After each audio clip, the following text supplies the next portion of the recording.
Seven Seas Navigator is the most intimate ship in the world's most luxurious fleet.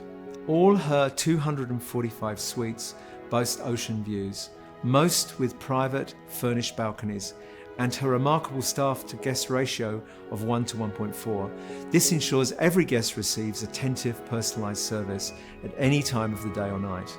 Completed in 2016, Seven Seas Navigator underwent an extensive bow-to-stern refurbishment as part of the Regent Seven Seas Cruises $125 million fleet-wide enhancement program.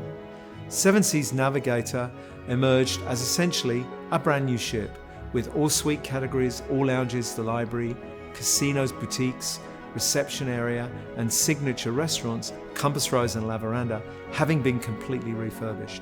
Seven Seas Navigator may be found in two very different regions, the South Pacific or Canada and New England.